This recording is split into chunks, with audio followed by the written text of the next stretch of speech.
Silence is a gate. Without it, anyone walks into your head. It starts at 1:47 a.m. A buzzing phone, a long paragraph, a command hidden inside the word urgent. You answer half asleep. You soothe. You promise. At dawn, another fire. A teammate forgot. A client panics. A family member wants you to drop everything because their mood is falling. You become the night shift for other people's storms. They learn a simple rule: press hard enough and you will open. Availability invites manipulation because pressure loves soft doors. Last-minute demands dress up as emergencies. Crisis calls arrive exactly when you plan to rest, exactly when you need focus, exactly when your guard is down. You are not chosen for your wisdom, you are chosen for your speed. The reward is not respect, it is repeat business for chaos. You think you are calming the waters. In truth, you are paying the weather to return. Time without borders dissolves respect.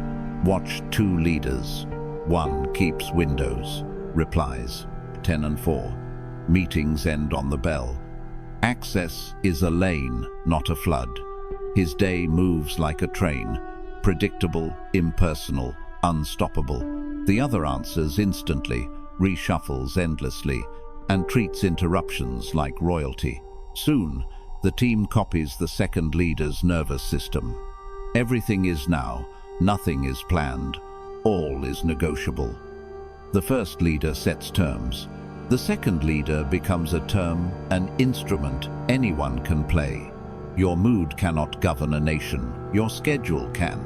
Courts were built on hours because hours create distance, and distance breeds awe. When you erase the interval, you erase the throne. A parent who drops rules for every tantrum trains louder tantrums. A manager who forgives every breach writes a manual for the next one. A partner who yields to every late-night test builds a map for midnight invasions. Patterns publish policy. Policy shapes emotion. This is the plain arithmetic of power. Talking more does not tame chaos. Clocks do. You do not cure floods with speeches. You build levees that do not care how the river feels. Control access, control time, control the weather inside your walls. The tool is not anger, the tool is certainty. Windows for response, blocks for deep work, curfews for devices, a ritual for sleep that survives guilt and noise. Mild penalties for breaches, delays in access, rescheduled meetings, a cool-off period, public rules, private dignity, no theater. You fear you will seem cold, you will seem clear. People adapt to the gates they can see. Those who value you will learn your rhythm and arrive on time. Those who only value your immediate compliance will drift to softer shores. Either way, the room gets quieter. Your attention becomes a scarce currency. Your presence becomes a measured signal, not a public utility. You spend fewer words and earn more weight with each one. Begin with 1 hour today that no one can buy. Put it on the calendar and defend it like a border. Turn off the faucet of apologizing when you enforce it. Next, choose 2 daily windows for replies and keep them like law. Say less. Repeat the schedule.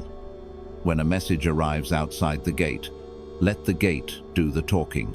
Certainty teaches faster than sympathy. The crying wolf fades when the door no longer opens. Here is the thesis you will live by.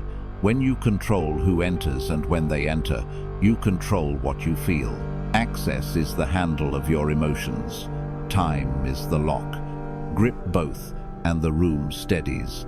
Leave them loose and every stranger sets the temperature. Close the gates, set the clocks, and let peace collect its interest. Men are ungrateful, fickle, false, cowardly, covetous. Machiavelli wrote this so a ruler would protect order before feelings. Apply it to your life. When you make yourself endlessly available, you do not create intimacy, you create a test. The lie says openness equals closeness and constant access equals care. In reality, Unlimited availability breeds entitlement, louder crises, and quiet contempt. A door that never closes invites people to kick it, not because they hate you, but because the door has never said no. If I'm always there, they'll feel safe is a trap. Over-responsiveness trains escalation. At first, the message is ordinary, and you answer in seconds. Next time they add urgency, and you answer in seconds again. Soon, the only way to guarantee your attention is to be dramatic. It's an emergency. We need to talk now. I can't do this without you. You did not invent the drama. Your speed created the incentive. When attention is scarce, people refine their requests. When attention is free, people inflate them. Your kindness becomes fuel for dependency, and dependency begins to script your day. Look at your threads. The midnight texter who writes longer paragraphs when you slow down. The friend who accidentally calls during your workouts because that is when you pick up. The client who adds last change, promised 3 times because you handled the first 2. None of them began as manipulators. You taught them the route that works. Humans are practical. If tears open the gate, tears will be used. If panic gets a callback, panic becomes a tool. They are not villains. They are responding to training. Affection that needs exceptions is appetite, not love. Listen for the hook. If you cared, you'd make an exception. Translation: put me above our agreement. Lovers try it with late-night tests. If you loved me, you'd answer now. Friends do it with sacred days. I know Sunday is your writing day, but it's me. Clients do it with scope. This won't take long, can you just add it? The appeal is to your warmth. The effect is sabotage of the shared order. One exception becomes precedent, and precedent becomes policy. A city paints a temporary lane for a loud driver and discovers traffic forever bent around his convenience. Your life is a city. Post speed limits, ticket violations. Keep the streets clear enough for good things to move. Boundaries before warmth, not after. Sequence decides everything. If you start with warmth and add rules later, the gift hardens into entitlement, and any boundary feels like betrayal. If you start with rules and then pour warmth inside them, the warmth reads as generosity, not obligation. Machiavelli's counsel fits. Benefits conferred little by little. Injuries read. Firm lines applied all at once. Establish structure early, apply it cleanly, and then be generous within it. That order preserves affection because it protects respect. Why does sequence matter? Because the first shape becomes the story. If a relationship begins always on, any reduction feels like rejection. If it begins with posted hours, every extra access feels like a gift. One story breeds complaint, the other breeds gratitude. You are not playing games. You are protecting the psychology of fairness. People respect fences they meet on. Day 1. They resist fences installed after the picnic. Install timed access. Define 3 lanes: emergency, important, routine, and tie each to a channel and a window. Emergency equals call, any hour, for a short list. Blood, fire, fraud. Important equals text, answered at posted times. Routine equals email, batched. Publish it once, follow it always. You do not owe explanations every day. You owe consistency every day. Consistency teaches faster than speeches. The right people will adjust. The wrong people will churn. Either result strengthens the order that keeps everyone safer. Expect tests. When people are used to the open gate, the first closed night will trigger protests. They will say, "You have become cold." You have not. You chose heat with a thermostat. In the morning, send the same calm sentence. I return messages during posted hours. No apology, no sermon, no counter-accusation. You are not punishing them. You are protecting the room where your strength is made. Your gym time survives. Your writing survives. Your sleep survives. Then your warmth returns brighter because it is not living under threat. Run the household experiment. Put your phone in another room 1 hour before sleep. In that hour, conversation with a partner becomes eye to eye instead of screen to screen. With children, bedtime shifts from chaos to ritual. With yourself, your mind cools and tomorrow starts clean. None of this is romantic, it is administrative. Administration creates atmosphere. You cannot buy atmosphere with feelings. You build it with rules that look boring on paper and feel beautiful in real life. Now the office. Stop rewarding interruption. Capture requests, park them in the correct lane, and set a return time. The chronic, quick question loses its special status. People grumble for a week and then realize the machine runs faster when nobody throws wrenches for sport. Your praise becomes worth more because it is not sprayed in panic to calm the room. Your no becomes kinder because it arrives on time, without spikes. You fear that if you become less available, they will leave. Good. Absence audits intention. Those who were here for access will find a softer gate. Those who were here for you will learn your pattern and meet you inside it. Love adapts. Appetite complains. You do not need to punish appetite. You simply stop feeding it after hours. Return to the principle. Unlimited access creates entitlement because it erases the cost of entry. People value what must be navigated and disrespect what falls into their lap. Post the map, price the shortcuts, keep the city clean. You will be accused of being strategic about love. Be proud. Love that survives order is the only love worth keeping. Close the gate, then open your heart. Men are driven by two principal impulses, either by love or by fear. You call it kindness. You call it being available, being quick, being agreeable. But over-availability is not generosity. It is a policy drafted by your wounds. Fear of conflict, guilt, and abandonment sit in your cabinet and pass laws while you smile at the crowd. You sell your attention cheap because the price of someone's displeasure feels ruinous. Today, you revoke that law. People-pleasing is covert policy. It doesn't live in your mission statement. It lives in your reflexes. You answer instantly, not because the message merits priority, but because silence feels like danger.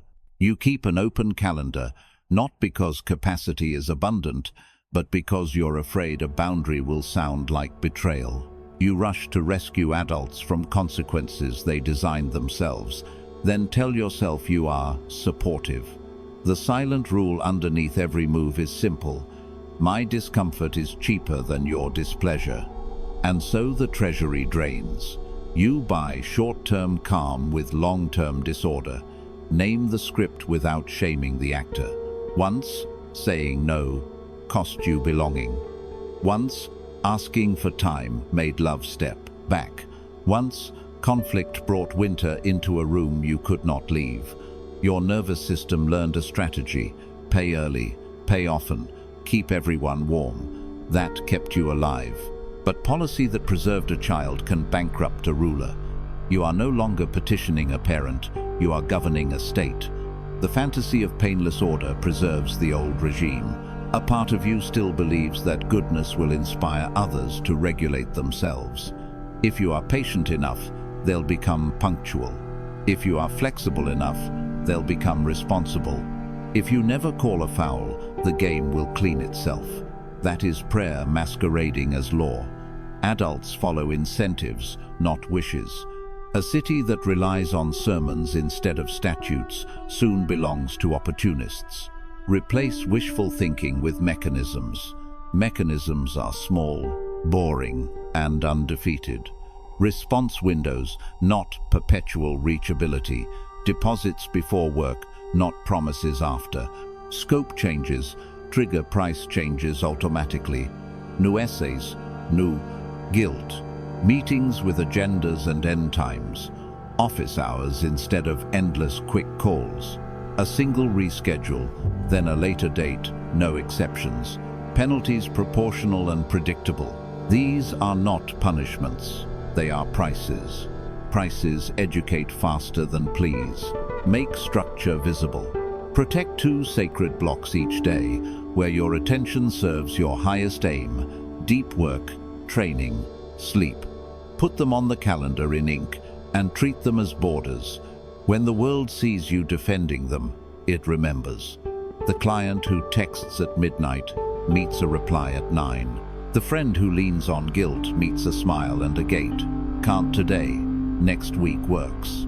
Your calendar becomes a map of jurisdiction. Authority accrues when borders are kept. Reputation is minted by refusals. People remember what you consistently decline more than what you occasionally provide. Predictable no's delivered on schedule create a public memory that protects your dignity. I don't negotiate price. I change scope. I don't answer during training or deep work. I don't explain a no more than once. Said calmly and kept repeatedly, these refusals harden into coin. Soon others spend them before they approach you. They arrive prepared. They respect the pace. They meet your terms without ceremony because your ceremony is already known. Examples prove the rule. The freelancer who used to reply to every ping now answers at noon and 4. Client quality rose, panic dropped, income stabilized. The manager who rescued underperformers instituted weekly metrics and peer review. The team's morale improved because excellence stopped subsidizing avoidance. The partner who feared being cold set a curfew for digital talk. Arguments shrank, affection increased, sleep deepened. None of them became harsh. They became legible. Your fears will protest. They will predict exile if you stop bending. Some exits will happen. Let them. Better a clean departure than a slow bleed. The citizens who remain adapt to the new code, and the ones who arrive will have read the law before they enter. Even your own shadow will calm, as it watches orderly costs replace chaotic guilt. Tactics help when courage is low. Put the phone in another room during sacred blocks. Default your browser to a blank tab instead of a feed. Pre-write refusal scripts so you can copy and paste when adrenaline spikes. Tie new behavior to old anchors. Deep work starts when the kettle clicks. Gym begins when the playlist starts. When gossip hunts you, redirect to action. Owner, deadline, next step. Keep sweets out of reach on weekdays and keep water within reach, always. Small frictions protect big promises. Remember, prestige is the public's memory of your costs. If everything is easy to get from you, your presence becomes cheap. If access obeys rhythm and reason, your presence becomes ceremonial. Ceremony is not pomp, it is clarity wearing time. People rise to meet it. Do not confuse firmness with frost. You can be warm and still have a spine. You can smile and still say no. You can serve and still set a price. The point is not to punish, it is to govern. Governance means you keep the peace by making the costs of disorder more expensive than the benefits. Done right, penalties rarely need to fire. The sign above the gate does most of the work. Write this constitution in clear clauses you can keep on a tired day. 2 sacred blocks protected daily. Messages answered in windows, not on reflex. 1 reschedule per meeting. Deposits before labor. Scope for price, not feelings for price. No explanations after a clean no. Review quarterly. Adjust like a prudent prince who expects winter and plans for spring. And when the old habit reaches for your phone, for your apology, for your discounted rate, pause.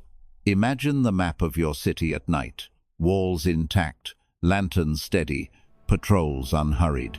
That calm is expensive. Pay for it with small refusals now, and it will pay you back with freedom later. You are not required to be always available. You are required to be worthy of the moments you do give. Guard them, price them, and offer them with ceremony. Your wounds can retire from public office. You can take the pen, sign your law, and step into daylight as the ruler you keep pretending you don't want to be. Warm hand, firm border. The gate left open invites a takeover you call a busy day. You do not lack commitment. You lack borders and clocks that make commitment real. Without gates for access and clocks for time, you live in reaction, apologizing, firefighting, breaking your own promises, while others set the tempo. You are punctual to alarms and late to yourself. That is not humility. It is abdication dressed as kindness. Consider the economics of your minutes. In a healthy state, the mint releases limited currency, morning focus, measured meetings, evening recovery. Prices stay honest. But when you print limitless time, its price falls, and violations multiply because they are cheap. You say yes at 9, 7, 10, 12, 11, 41. By noon, the treasury is empty and the city runs on IOUs. The bill arrives in headaches, shallow breathing, and the jitter that shakes your voice even when you smile. You eat over the sink. You answer from doorways, hallways, and red lights, always borrowing presents from the next hour. Watch one day's currency crash. You reserved 90 quiet minutes to build a proposal. A message pings. Got a sec?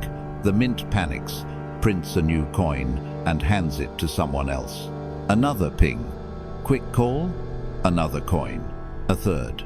Tiny question. By the fourth interruption, your deep work is denominated in scraps. Now, speed becomes your repentance. Speed multiplies errors. Errors require cleanup. Cleanup steals tomorrow. The graph is not complicated. It is merciless. Violations flourish when the tariff is zero. A colleague learns you reply in minutes. They text at all hours. A friend learns you will always squeeze. Count them in. They plan last and arrive late. A partner learns your promises wobble. They schedule over your commitments because experience taught them you will fold. None of this is sinister. It is trade. People pay the price that is posted. Your sign says, always open. They believe you. Then the loop. Appease. Explode.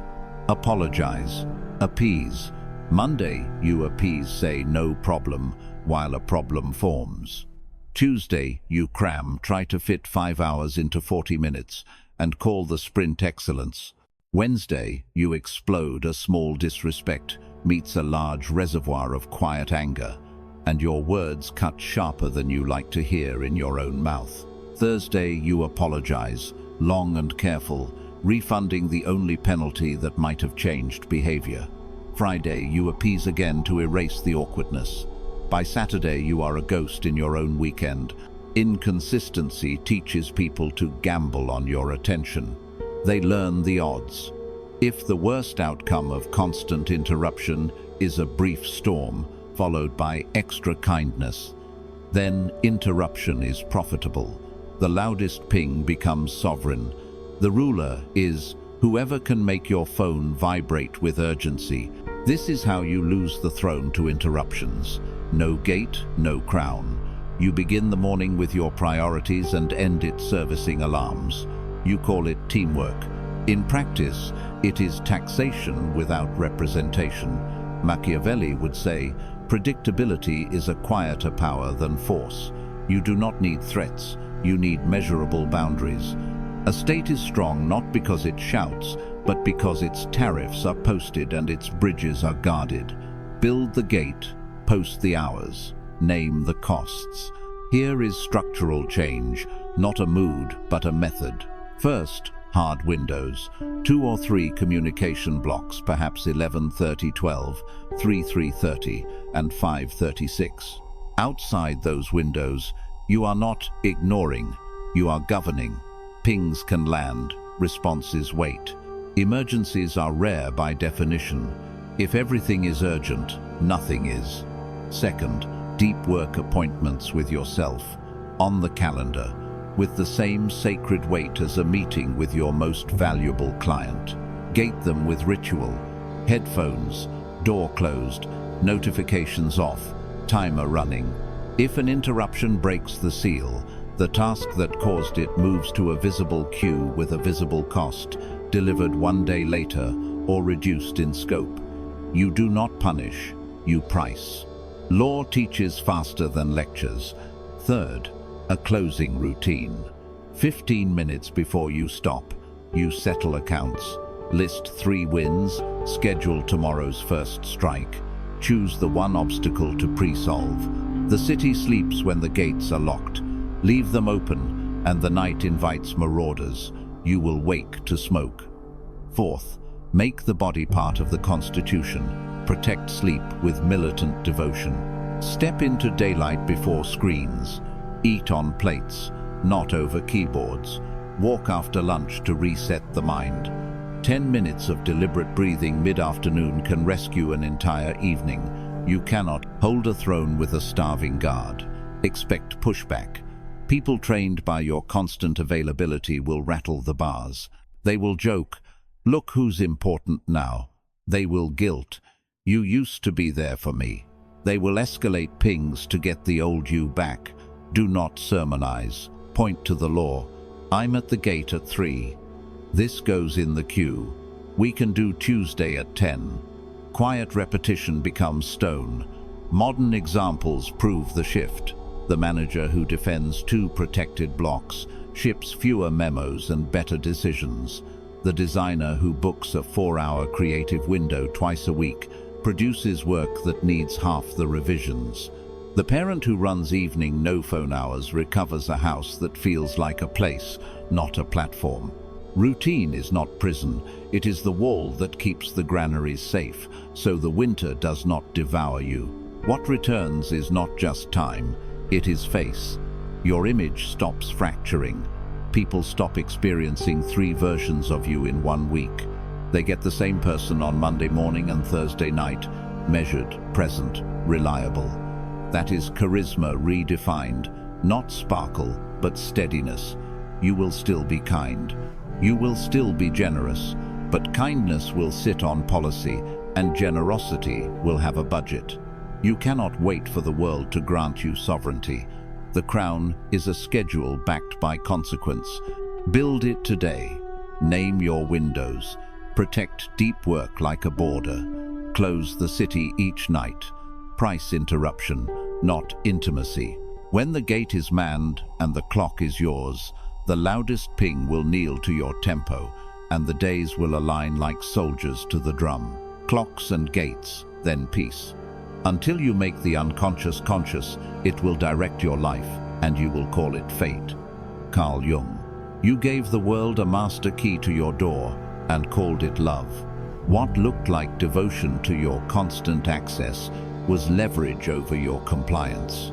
They learned your alarms, the fear of being rude, the ache to be chosen, the superstition that yes buys safety.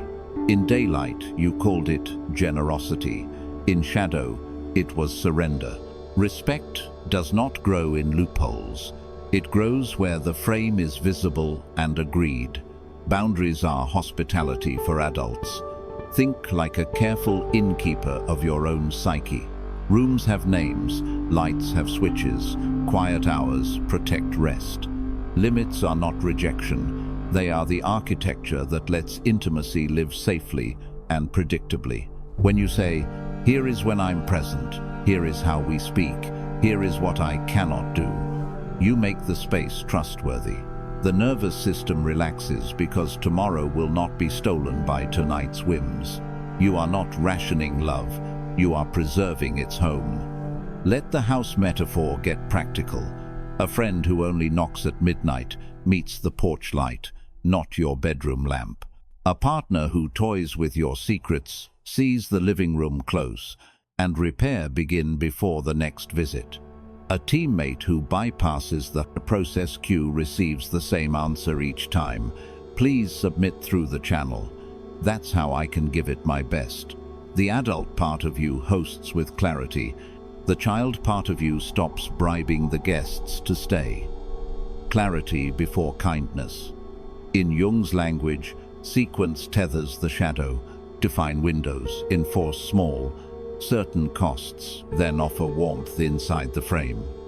First, definition. You publish your hours for work, replies, and rest. You make topics legible, logistics by email, nuance by call, emotion face-to-face. You decide where your inner chapel is and who may enter. When form is clear, feelings can breathe without turning into storms. Second, small, certain costs. Missed deadlines slide to the next sprint. Last-minute cancellations move to coffee instead of dinner. Jokes about wounds end the conversation until repair. These costs are not revenge. They are predictable gravity, firm enough to shape behavior, light enough to preserve dignity. The shadow feeds on exceptions. Certainty starves it. People stop fishing for reaction and start deciding whether they can meet reality. Third, warmth inside the frame. After the rule is respected, you offer generosity that lands with weight. Unhurried presence. Eye contact that does not keep checking the clock. Affection that is not defending itself. Sequence heals resentment. You are no longer pouring kindness into a bottomless cup. You are pouring into a vessel that holds. Modern scenes make the sequence clear. At work, a manager drops scope at 6 p.m. just this once. You answer, "I'll deliver the defined piece tonight and schedule the addition for tomorrow." Confirm priority. That is clarity before kindness, not cruelty. In dating, someone disappears for days and returns with a meme. You say, "We continue after a check-in call and a plan for the week. If yes, Thursday at 7. That is cost before closeness. With family, a relative escalates in group chat. You move it to a private call and insist on calm before content. Your calendar is your treaty. Treat agreements as contracts, not vibes. You are a state with finite assets, focus blocks, training, sleep, recovery, spiritual practice. Place them on the calendar as protected lands and keep law with yourself first, or no one else will. If others breach, you adjust access, not volume. You do not raise your voice, you reduce the window. A client who ignores forms receives longer lead times. A friend who no-shows twice moves to daytime coffee. A partner who breaks a sacred rule meets a pause, a plan, and only then renewed closeness. Tools help the treaty hold. Do not disturb is your border patrol. Focus modes are gates labeled by mission: build, learn, connect, rest. Office hours make you legible. Templates make you quick. Standards make you kind. You respond in batches. You schedule hard conversations when your nervous system can carry them. You label every door. None of this is unloving. It is the ethical shape of your care. Inside this order, your laughter returns, your work sharpens, and your body stops bracing for ambush. Expect resistance from outside and inside. The part of others that lived on your loopholes will call you cold. The part of you that equated love with emergency service will panic when the siren goes dark. Breathe. Individuation always offends the old arrangement. You are not becoming hard, you are becoming whole.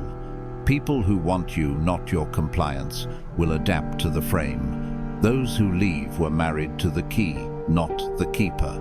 Their departure is information, not indictment. Practice the reframe each morning.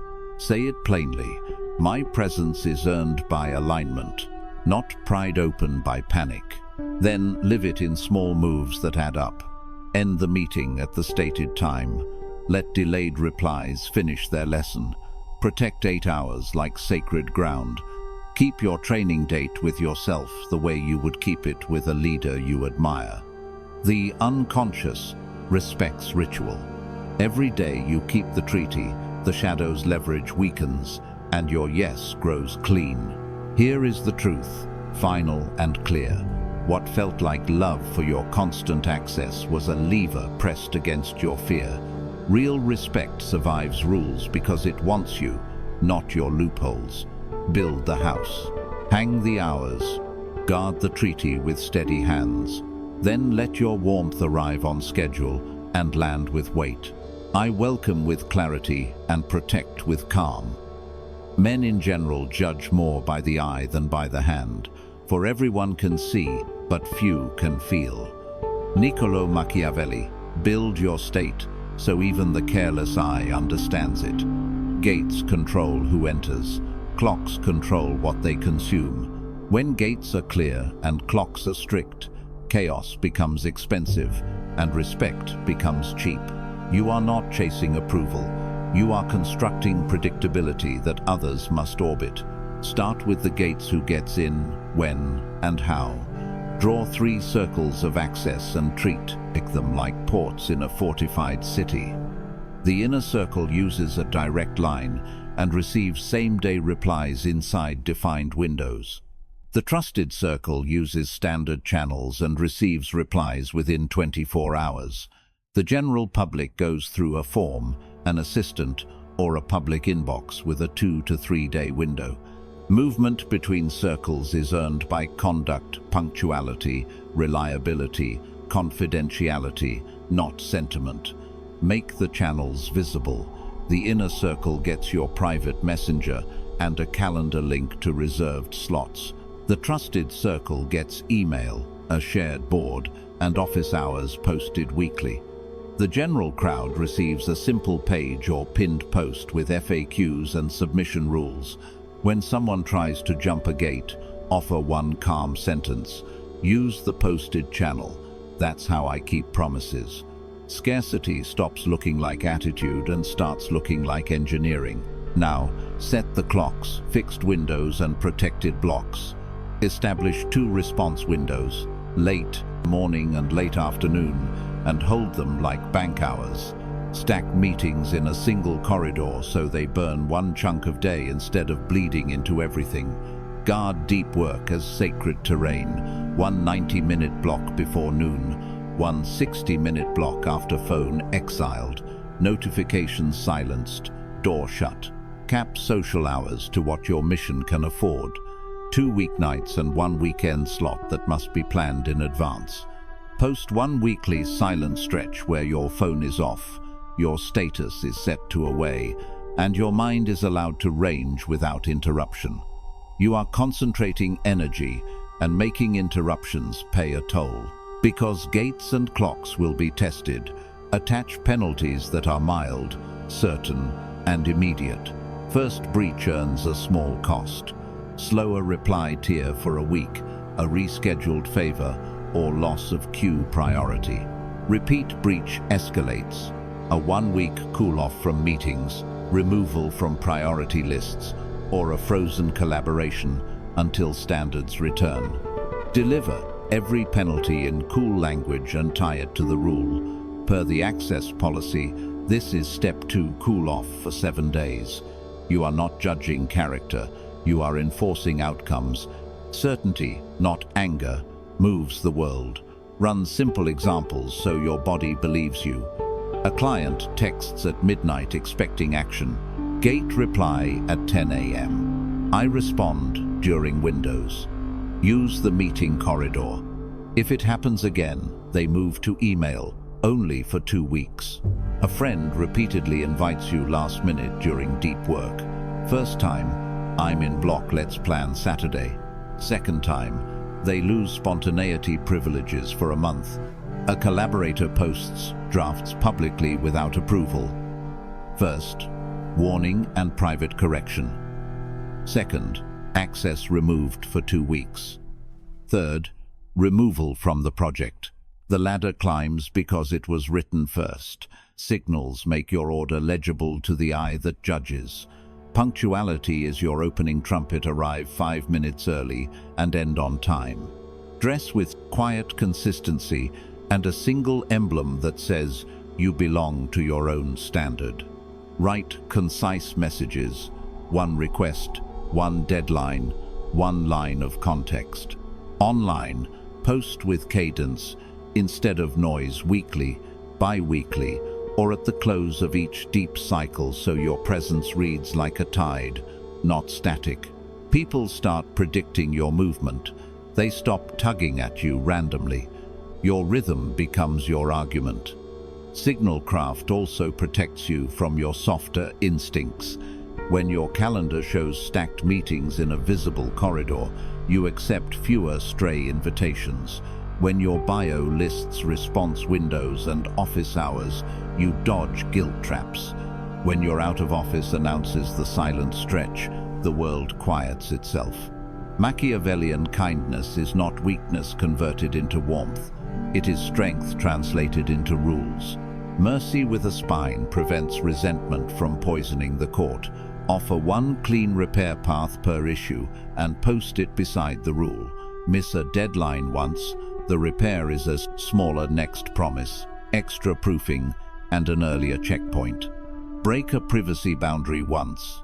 The repair is a direct apology, a signed boundary note, and limited access for a month. After the repair is done, warmth resumes on schedule. No silent cold wars, no sarcastic reminders. But serial pleas that try to skip the ladder are denied with a steady no. Loyalty grows when mercy is real and limits are real. Your playbook survives pressure because it subtracts mood from government. Travel week, gates stay. Only the response windows shift by time zone. Illness, deep work compresses to one block, and the silent stretch becomes the backbone. Family emergency, publish a pause, unavailable until Thursday. Urgent issues route to X. All others will be handled Friday. You lower volume, not certainty. People begin to trust you precisely because you restrict access. Scarcity becomes a promise. When you are present, you will be fully present. Keep score like a treasurer, not a poet. Once a week, audit completion rates for deep blocks, response windows, and penalties applied.